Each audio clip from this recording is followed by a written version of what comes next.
cao à?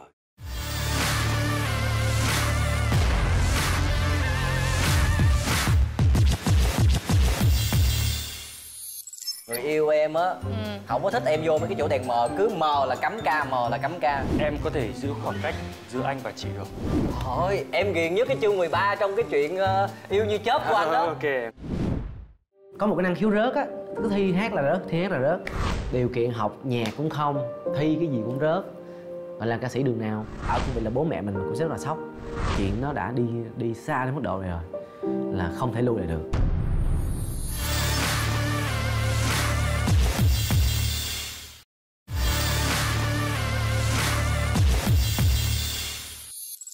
Hoài Ngân đã trở lại với quý khán giả của chương trình Hàng Ghế Đầu rồi đây. Chương trình được phát sóng định kỳ vào Chủ nhật hàng tuần trên sóng HTV7 Đài truyền hình Thành phố Hồ Chí Minh. Sau một tuần học tập và làm việc căng thẳng thì chắc hẳn quý vị đã sẵn sàng với 30 phút thư giãn và cập nhật các tin tức nóng hổi cùng với Hoài Ngân đúng không nào? Và người bạn đồng hành với Ngân hôm nay đó chính là Thùy Dung. Thùy Dung xin được gửi lời chào tới quý vị khán giả đang xem chương trình Hàng Ghế Đầu. Và ngay bây giờ đây Thùy Dung đang rất nóng lòng muốn kể cho Hoài Ngân cũng như quý vị nghe một câu chuyện. Câu chuyện gì vậy Dung? Thật ra đó là câu chuyện của người bạn của Dung. Hôm qua cô ấy qua nhà và khóc quá trời luôn. Con gái mà lại qua nhà bạn khóc thì chỉ có thể là thất tình thôi đúng không Dung? Thật ra là ngược lại đó nha. Thật ra cô ấy lại được yêu quá nhiều cơ. Nếu mà được yêu quá nhiều thì tại sao lại khóc? Ngân không hiểu. Thì Dung nói nè, khi mà yêu thì sẽ có ghen đúng không? Mà khi mà yêu càng nhiều thì sẽ ghen càng nhiều đó. Nhưng mà Ngân thấy chuyện ghen tuông trong tình yêu thì dễ thương mà. Nó giống như là một gia vị của cuộc sống và của tình yêu vậy thôi. Nhưng mà nếu như quá nhiều gia vị thì sao đây? Không những ghen mà còn quá ghen đến mức không chai đụng vào người yêu của mình luôn. Nếu mà như vậy thì chắc chắn là Ngân cũng sẽ khóc nhè giống cô bạn của Dung luôn đó. Mà hên là chưa bao giờ Ngân chứng kiến những trường hợp như vậy. Không biết đến lúc đó thì mình sẽ phải giải quyết như thế nào ha? Nếu như mà Hoài Ngân chưa từng chứng kiến sự việc như vậy thì mới đây thôi, ở tiệm làm đẹp danh vọng của chúng ta vừa có một ca y chang đó. Nếu như vậy thì quý vị ơi, hãy cùng với Hoài Ngân và Thùy Dung đến với tiệm làm đẹp danh vọng ngay nhé. Chúng ta hãy cùng xem diễn biến của tiểu phẩm ghen như thế nào. Thôi bỏ dịch vụ đó giùm chị đi. Doanh thu của tiệm đang tốt nha. Đừng có hù khách của chị. Thế thì anh nghĩ rằng là 5-6 năm trong nghề làm tóc mà em không thẩm định được cái chất tóc mà chỉ bằng một con mắt thì em hơi bị kém cỏi nhỉ?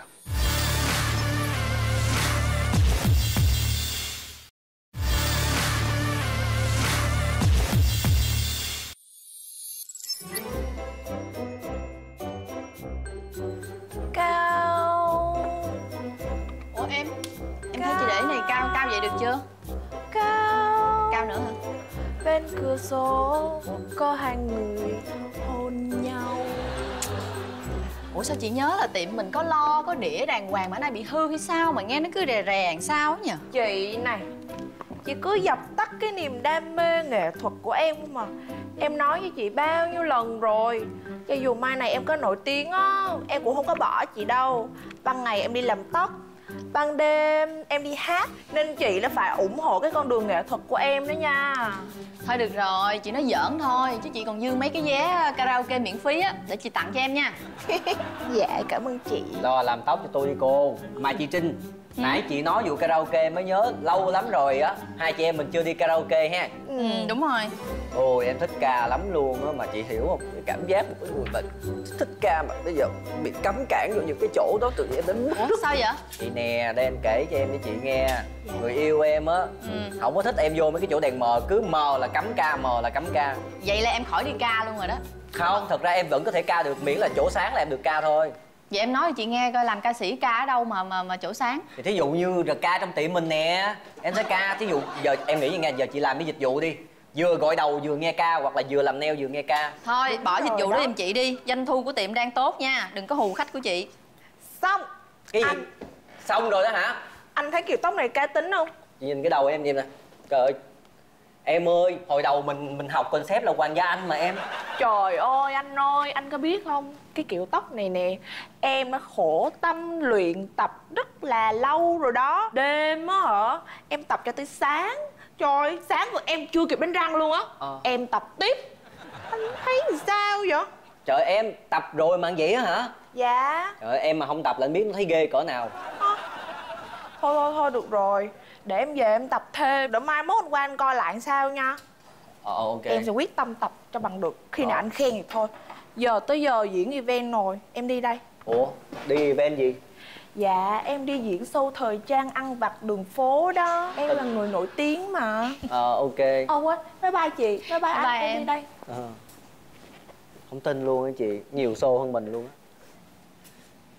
Em, khách kìa. Dạ em chào hai anh chị. Em định làm gì? Dạ em tới chào hai anh chị thôi.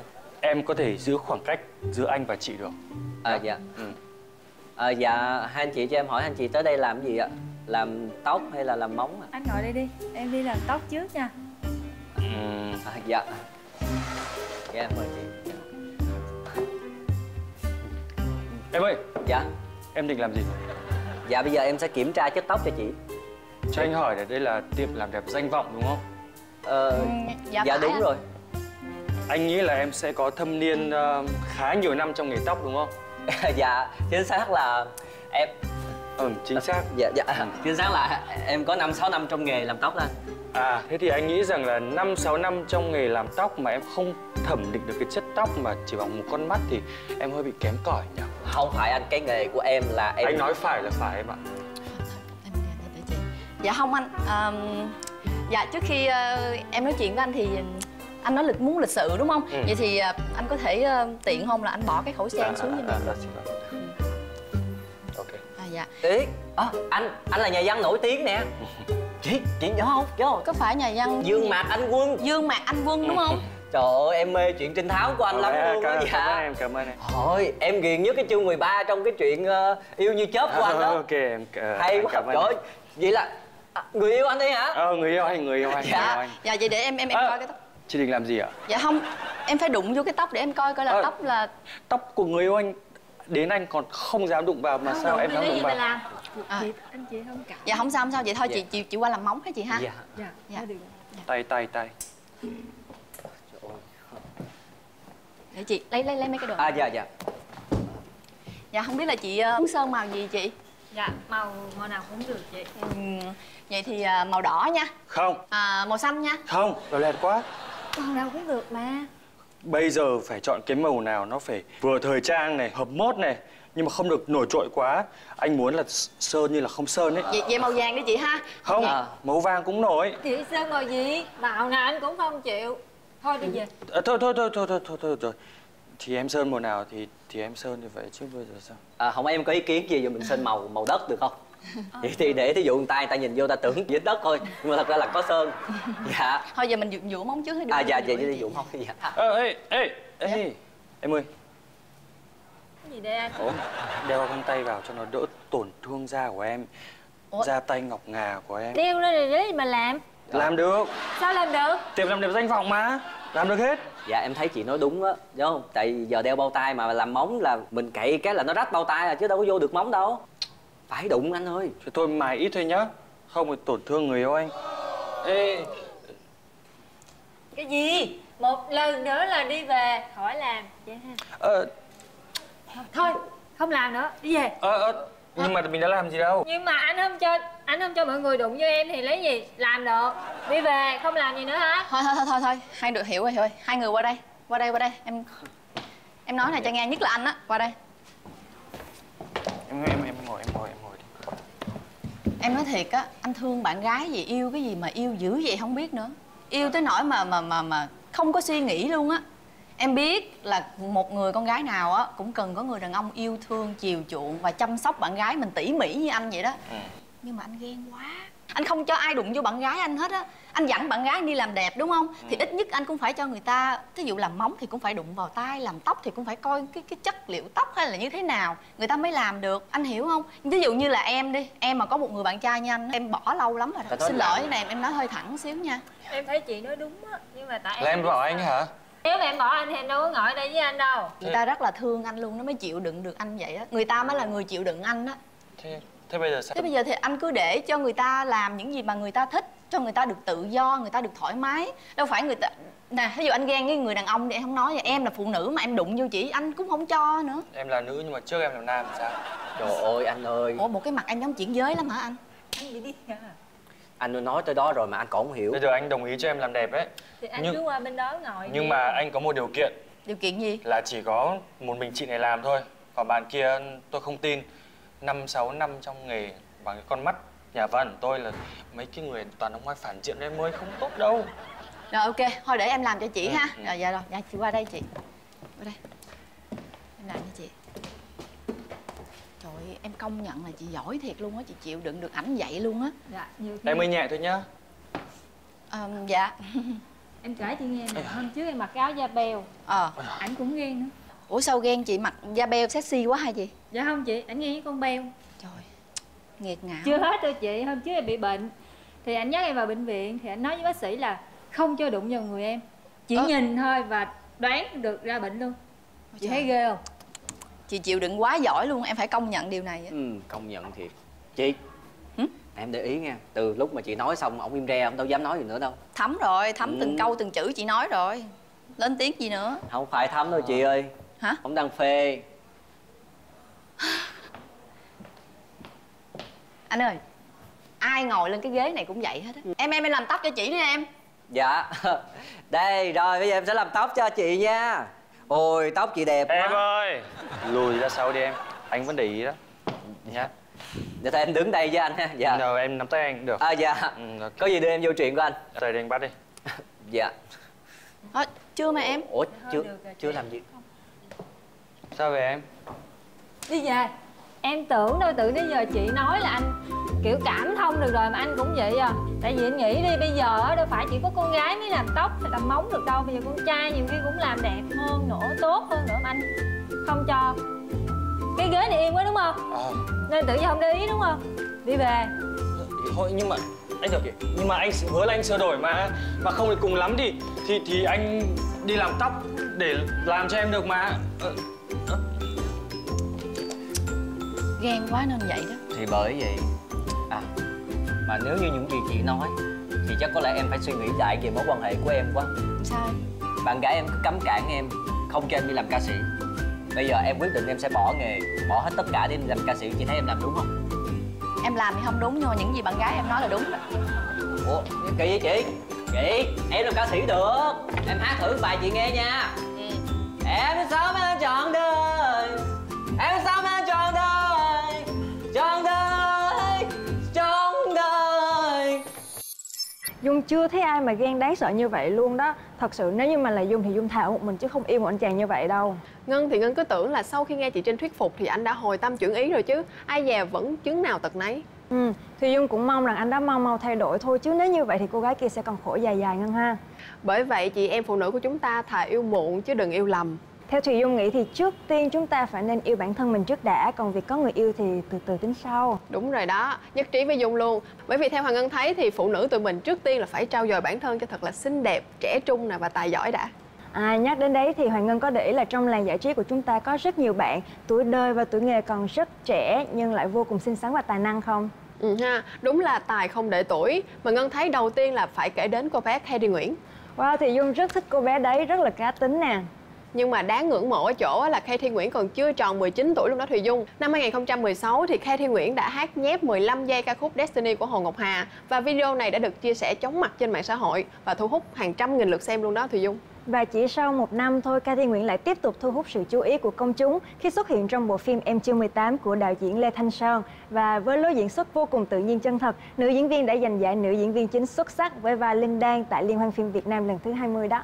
Em Chưa 18 được xem như là một bước ngoặt lớn trên con đường sự nghiệp của Khady Nguyễn, khi bộ phim này hiện đang là tác phẩm có doanh thu cao nhất màn ảnh Việt.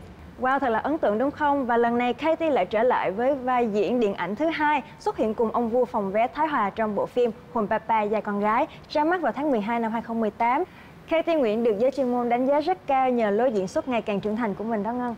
Và nếu không biết những thông tin bên lề về Khady thì với diễn xuất không thể tốt hơn trong Hồn Papa Dạy Con Gái, chắc chắn là Ngân không thể tin đây chỉ mới là bộ phim thứ hai của cô bé thôi đó.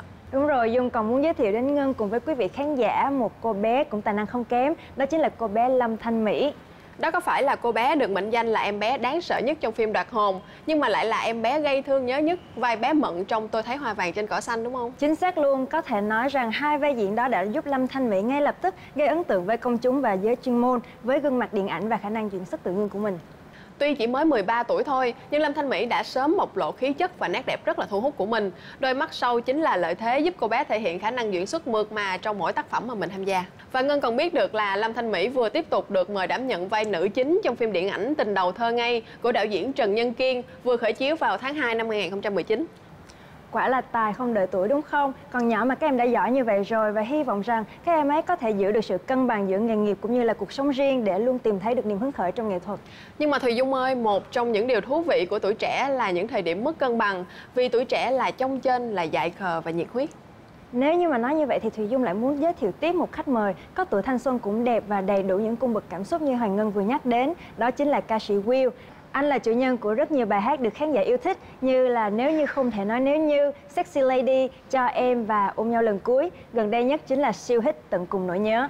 Will từng tuyên bố thanh xuân của anh chính là nhóm nhạc 365. Và bây giờ thì xin mời quý khán giả cùng theo dõi những tâm sự của Will về tuổi trẻ đáng nhớ và những ngày tháng loay hoay trưởng thành và đạt được những thành công như hiện nay qua chuyên mục Ai Là Ai nhé.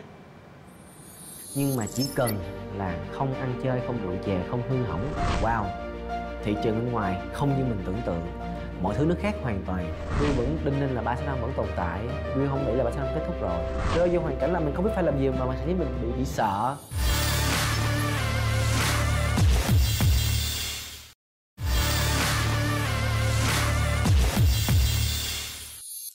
Từng lời hát môi lu lại cất lên một nỗi sầu, và nỗi cô đơn như dài hơn gọi xuống sâu trong nơi tâm hồn, để ta thấy mình như đang khoác trên vai màu buồn. Xin chào các khán giả của hàng ghế đầu chuyên mục Ai Là Ai, và tôi là Will. Sở hữu chất giọng ấm áp ngay từ những ngày đầu tiên khi vẫn còn là thành viên của nhóm nhạc đình đám 365, Will đã có trong tay bản hit đầu tiên với ca khúc Nếu Như Không Thể Nói Nếu Như. Hai bản hit lớn trong năm 2017 của Will là Em Chưa 18 và Nơi Ta Chờ Em. Will đã dần khẳng định được giọng hát cũng như con đường mà anh đang chọn khi liên tục nhận được sự yêu mến từ đông đảo khán giả, lẫn lần lượt có mặt ở các giải thưởng âm nhạc uy tín với tư cách là một ca sĩ solo. Và gần đây nhất, Tận Cùng Nỗi Nhớ, sản phẩm đánh dấu sự trở lại bùng nổ của Will sau thời gian dài tập trung cho diễn xuất. Bài hát nhanh chóng trở thành một hiện tượng, đứng đầu bảng xếp hạng và lọt vào top trending của YouTube trong tuần đầu ra mắt. Đúng tính ra là được thi hát chính thức á, là từ cấp 2 cho đến cấp 3, tất cả các cuộc thi hát Will được tham gia và Will là người đại diện cho lớp Will đi thi trong cái trường là nhân dịp 2 tháng 11. Và tất cả những cuộc thi đó hiển nhiên là Will đều rớt. Có một cái năng khiếu rớt á, cứ thi hát là rớt, thi hát là rớt. Lớp 10 hay 11 gì đấy thì Will có thi một cuộc thi hát trong trường nhân dịp 2 tháng 11. Thì hát xong ở dưới vỗ tay quá trời luôn, khen trời ơi sao thằng bé này mà không giờ mới xuất hiện như bla bla bla. Cái mình nghĩ là đinh ninh cho lòng mình đậu rồi. Cái tới lúc mà công bố các tiết mục đoạt giải để được diễn trong ngày 20 tháng 11 á, thì không có mình. Thì cái người đoạt giải là một bạn khác, hát gọi là bình thường, gọi dễ nghe thôi, chứ để gọi xuất sắc á, thì không xuất sắc, nhưng mà nét đẹp thì có thể tha thứ được luôn. Thì mình mới coi lại thì thực ra đúng thật là bạn ấy ngoài cái chuyện mà cao ráo đẹp trai ra thì còn sáng sân khấu và biết trình diễn nữa. Thì mình nghĩ là thực ra nếu mà mình có hát hay đi chăng nữa thì mình không có biểu diễn được, mình hơi run thì mình nghĩ là thôi mình cũng phục, bởi vì mình cũng có khuyết điểm. Lúc đó là bắt đầu đã có khái niệm là đẹp xấu, bởi vì nó đã quá rõ ràng đi nên là mình cũng ngậm ngùi. Thì sau khi học cấp 3 xong lúc đó cũng thích học công nghệ thông tin thì mới đăng ký học công nghệ thông tin. Thì trong khoảng thời gian 3 năm học đại học đó thì là có đi tập nhảy thêm, có đi học hát mà kiểu học nó kiểu từ bạn bè dạy thôi, rồi lén đi nhảy, rồi thực ra bố mẹ không có cho, là phải lén một buổi tối đi nhảy. Cái mục đích mà Will đi học làm dancer là bởi vì Will biết là những cái cuộc thi trước của mình rớt là bởi vì mình không có kỹ năng trình diễn. Mình đứng mình hát đơ một chỗ thì mình mới đi học nhảy để mình có những cái chuyển động nó uyển chuyển hơn, nó bắt mắt hơn. Thực ra cái người dancer ở trên sân khấu với người ca sĩ cả hai bắt buộc phải diễn như nhau, phải diễn theo cảm xúc bài hát, phải diễn theo động tác. Và chỉ người dancer đó chỉ có cách người ca sĩ một bước thôi là vị trí nó khác hoàn toàn nhau rồi. Nên là khi mà Will là dancer với cảm giác mà đứng ở phía sau người ca sĩ một bước mình nghĩ trời sao cái bước này nó rất là ngắn, bước lên một bước thôi là mình đã đứng ngay trung tâm, ngay hào quang chiếu như mình rồi. Nhưng mà thực ra nó rất là khó. Trước đó Will có đi cast cho công ty của chị Vân, đã rớt ở trong một cái xe lại rớt là rất là nản rồi, tại vì thi cái gì cũng rớt hết á, không mình tiền cũng không có, điều kiện học nhà cũng không, thi cái gì cũng rớt, gọi là ca sĩ đường nào thôi mình bỏ, mình cũng gác vào một bên. Thì sau này mạng xã hội rồi internet nó phát triển hơn thì có những cuộc thi online, thì Will đạt giải ở cái vòng R&B hip hop, thì Will đạt giải nhất. Thì giải thưởng đặc biệt đó là được hát trực tiếp trên HTV. Thì vô tình chị Vân ngày hôm đó không đi diễn, không đi làm bất kỳ một cái gì hết, chị Vân ở nhà mở TV đúng kênh HTV đó, đúng lúc mà Will đang hát, và đúng ngay lúc đó Will đang hát. Bữa đó là hát tam ca nhưng mà chị Vân mở lên ngay đúng cái đoạn mà Will hát luôn. Thì mình nghĩ là chắc là duyên. Thế là sau cái bữa hôm đó chị Vân mới kéo về lại cắt lại một lần nữa thì mới được vô 365. Khi mà đạt được cái việc mà vô trong nhóm rồi đó thì bắt buộc phải vô ở chung, không được ở nhà nữa. Thì mình mới về mình nói với bố mẹ, mà thì mọi người cứ tưởng tượng là suốt 18 năm trời Will ở trong nhà chỉ là đi học, đi về, đi học, đi về, đi học, đi về. Là một con đúng nghĩa là một đứa con rất ngoan, không hề cãi lại cha mẹ bất kỳ một điều gì, mà gần như làm theo ý cha mẹ sắp xếp. Một ngày đẹp trời bước vô nhà, đặt cặp táp xuống, ngồi xuống bàn ăn nói mẹ con nghỉ học, con dọn khỏi nhà, con ở riêng. Nếu mà ở cương vị là bố mẹ mình cũng rất là sốc. Thì bố chỉ nói đơn giản là bây giờ muốn thì không cản được, nhưng mà chỉ cần là không ăn chơi, không rượu chè, không hư hỏng. Còn mẹ thì mẹ không nói bất kỳ một điều gì hết. Mẹ coi như là mẹ để cho ba nói giùm, mẹ không dám nói, tại vì mẹ là cái người có cái cảm xúc mạnh nhất ngày hôm đó, và chính mẹ cũng là người la mình, không muốn mình làm chuyện đó, nên mẹ sẽ không bao giờ đồng ý. Sau khi ký hợp đồng xong, về gom đồ bỏ vô vali, bỏ túi đi lên trên đó. Mà cái cảm giác lúc đó đi ra cũng chưa gì đâu. Thực ra là đúng là ra khỏi nhà ở, không có một cái gì xảy ra hết.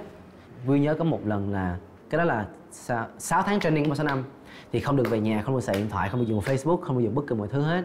Thì sau đó xong, cái ngày đầu tiên mà Will bước trở về nhà, về gặp mẹ, đùng một phát mẹ tóc bạc hết luôn.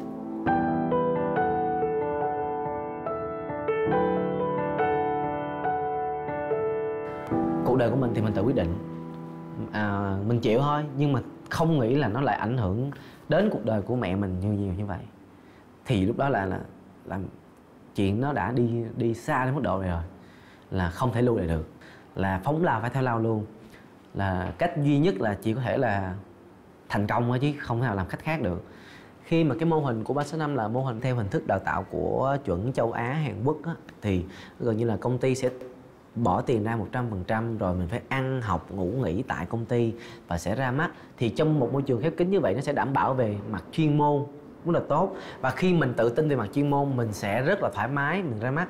Thì lúc ra mắt xong, mình mới vỡ lỡ là wow, thị trường bên ngoài không như mình tưởng tượng, mọi thứ nó khác hoàn toàn. Bao nhiêu kế hoạch sụp đổ bởi vì là đi sai thị trường. Thế là gần như là gọi là thất bại. Và chị Vân hỏi là bây giờ tụi em có nhắm là tụi em đi được với chị hay không? Nếu mà muốn ở lại thì có cháo ăn cháo, có cơm ăn cơm.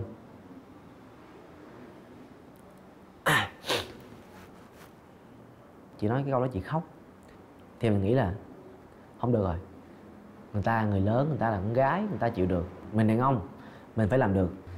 Thì sáng hôm sau cũng nói chuyện lại một lần nữa, thì quyết định là đi tiếp. Tôi sẽ bay lên đỉnh trời, chạm vào ngôi sao, một điều ước mơ. Tôi đang bay về, yeah, yeah. Thực ra thời điểm mà 365 bắt đầu dừng lại á, nó khủng khiếp lắm. Trong vòng gần như là 2 tuần sau khi mà ngày 365 kết thúc á, Will vẫn đinh ninh là 365 vẫn tồn tại. Will không nghĩ là 365 kết thúc rồi. Thì mình bị rơi vô giai đoạn khủng hoảng, trầm cảm rất là nặng. Bởi vì mình không có chuẩn bị bất kỳ một cái hành trang gì cho mình cả. Ngay khoảng thời gian đó hả, là mọi người cứ đi ra đi vô đi diễn, ra đi vô đi diễn, mình cứ ngồi ở nhà mình ăn cơm đó. Không có nhạc, không có bất kỳ một cái show nào. Mình rơi vô hoàn cảnh là mình không biết phải làm gì, mà mình bị sợ. Và chuyện này nó kéo dài khoảng 10 tháng. Đến tháng 4 năm 2017 mình mới bắt đầu ra sản phẩm. Thực ra cái bài hit đầu tiên của mình là bài Nơi Ta Chờ Em. Thực ra nó đã hoàn thành trước đó khoảng rất lâu rồi, nhưng mình không dám ra. Mình bị ám ảnh. Tới bây giờ có một điều ám ảnh Will rất là nhiều là bởi vì mọi người chưa biết trong nhóm lúc đó Will rất là mờ nhạt. Bởi vì mình không, nói thẳng ra là gì, mình không ngoại hình mình không sáng bằng các bạn, nên là cái lượng fan của mình cũng không dám chắc là nhiều. Thì ngày hôm đó Will ngồi với một người bạn của mình, thì Will mở YouTube lên, Will xem cái clip được lên sóng đó. Will quay qua Will nói với người bạn đó của Will là anh không tin được chuyện là MV của mình đã được ra mắt. Nó là một đứa con tinh thần mà nó làm cho mình cảm thấy đã sướng lắm. Nó sướng giống như kiểu cái khoảng thời gian mà 3-6 năm ra mắt lần đầu ấy. Thế là mình ngồi đó, mình rơi nước mắt, mình nhìn nó, mình xem đi xem lại, xem đi xem lại. Tới ngày hôm sau vẫn không tin là ra mắt luôn. Mọi thứ thay đổi 180 độ với mình. Show chọn nhiều hơn, hợp đồng quảng cáo nhiều hơn, cát xê tăng. Lúc đó mình nói chuyện với các thành viên trong nhóm thoải mái hơn. Khi mà hai người nghệ sĩ á, có sự thành công riêng á, trao đổi với nhau á, sẽ có rất nhiều bài học để nói chuyện, rất nhiều cái để nói và có cảm hứng để nói. Nhưng mà sau cái đợt đó xong, Will lại bị Chuyền Trong Chiến Thắng á, mình lại bị rơ vơ giai đoạn là không biết phải làm gì tiếp tục. Tại vì ví dụ như lúc mà mình ra mắt á, sản phẩm của mình nó là sản phẩm không hit. Bài sau mình thoải mái đó, nhưng mà bài đầu đã hit rồi thì bài sau bắt buộc phải hay hơn bài trước. Mình thấy mọi thứ đến với mình nhanh quá, mình không biết làm gì hết, và cũng phải mất 9 tháng sau mới có Tận Cùng Nỗi Nhớ. Thật ra Will thay đổi hơn trong lúc 3-6 năm rất là nhiều, từ nhạc cho tới ngoại hình cho tới mọi thứ. Nhưng đối với mình, Will vẫn luôn tự hào và cảm thấy vui nếu như mọi người nghĩ Will vẫn còn là một thành viên trong 3-6 năm. Bởi vì để có được ngày hôm nay thì phải có 3-6 năm. Và 3-6 năm đó là một cái gốc rất là lớn với mình. Và đó là cả một thanh xuân đáng tự hào của mình. Thì không có bất kỳ một cái lý do gì mà mình phải ngại ngùng khi người ta nhớ mình là một thành viên 3-6 năm cả. Trong năm 2019 thì có lẽ là Will đang có 3 ca khúc. Một ca khúc của Ramastic, một ca khúc của anh Dương Khắc Linh và một ca khúc của nhạc sĩ Thái Đinh. Thì Will đang ấp ủ là sẽ cho ra mắt cùng lúc 3 sản phẩm này trong năm.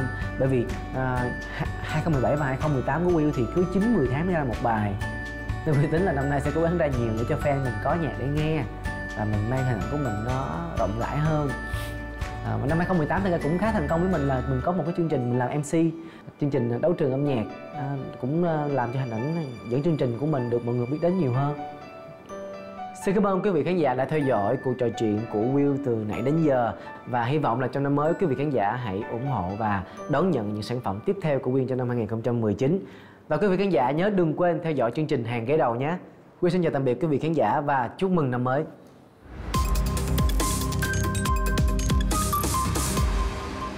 Will lăng nhăng thật sự là không có nha, không hề. Will chuẩn thủy lắm các bạn ơi. Keo kiệt, không hề keo kiệt. Tôi không hề keo kiệt một tí nào luôn. Đó là có gia đình làm cho bố mẹ buồn, đặc biệt là cho mẹ tóc bạc á. Vì rất là khó chịu khi mặc vest. Mà thực ra vest là cái lịch lãm và lịch sự nhất của một người con trai và một người đàn ông. Nhưng mà tính Vì rất là năng động, Vì rất là thể thao. Vì mặc vest khó chịu cực kỳ. Từ trước đến giờ thì Ngân chưa từng nghe một người đàn ông nào mà lại nói là ghét mặc vest. Anh Will có thể là người đầu tiên mà Ngân biết luôn đó Thùy Dung. Thùy Dung thì lại đồng ý với anh Will về vấn đề này, vì miễn là mặc đẹp cho mình và đúng cá tính là được. Vậy thì chúng ta hãy cùng điểm qua gu thời trang của 5 cặp đôi nổi tiếng được bình chọn là mặc đẹp nhất năm 2018 để xem ngoài vest thì đàn ông còn có những sự lựa chọn nào khác nữa nhé. Đầu tiên thì phải kể đến là cặp đôi Blake Lively và Ryan Reynolds là một trong những cặp đôi được tạp chí InStyle xếp vào danh sách mặc đẹp nhất năm 2018 và sau 8 năm gắn bó, cặp vợ chồng này luôn giữ được phong độ về gu ăn mặc của mình. Tiếp theo phải nhắc đến là cặp đôi Margot Robbie và Tom Akerley đã tạo nên khoảnh khắc đẹp ở tiệc hậu Oscar năm vừa rồi. Robbie được khen ngợi là ngày càng chọn đồ tinh tế theo phong cách cá tính, còn chồng của cô thì thường được ưu ái những bộ đồ đồng điệu và màu sắc cùng với vợ trong đời thường. Jessica Biel và Justin Timberlake đã cùng nhau mặc màu đen để ủng hộ phong trào chống xâm hại quấy rối tình dục ở Hollywood. Và ngoài sự kiện này thì cả hai luôn có sự đồng điệu về thời trang khi sánh bước bên nhau trên thảm đỏ hoặc là đời thường. Còn cặp đôi Emily Blunt và John Krasinski đã có một năm thành công khi vừa được đánh giá cao về bộ phim kinh dị A Quiet Place, vừa được tôn vinh là cặp uyên ương mặt đẹp. Emily Blunt đã hướng đến sự thanh lịch và trẻ trung. Trang phục cô chọn đa dạng về màu sắc, họa tiết cũng như là chất liệu. Trong khi đó thì chồng của cô, đạo diễn Krasinski lại trung thành với suit hiện đại và đơn giản. Hoàng Ngân có để ý không, ngoài những bộ cánh rất bắt mắt thì vẻ đẹp hoàn hảo nhất mà Thùy Dung nhìn thấy được ở các cặp đôi đó chính là tình yêu giữa họ. Wow, Dung có từng nghe câu nói không gì khiến người phụ nữ xinh đẹp hơn là niềm tin rằng nàng rất là xinh đẹp. Và Ngân cũng cho rằng không bộ trang phục nào đẹp hơn sự tự tin của người mặc chúng. Thùy Dung rất là đồng ý với Hoàng Ngân. Và thông tin vừa rồi cũng đã khép lại chương trình Hàng Ghế Đầu tuần này. Xin cảm ơn quý khán giả đã theo dõi chương trình Hàng Ghế Đầu được đồng hành bởi thương hiệu ghế massage Ogawa. Và quý vị đừng quên chúng ta có hẹn với nhau lúc 11 giờ trưa Chủ nhật hàng tuần trên sóng HTV7 Đài truyền hình Thành phố Hồ Chí Minh nhé. Thùy Dung và Ninh Hoàng Ngân xin chào và hẹn gặp lại.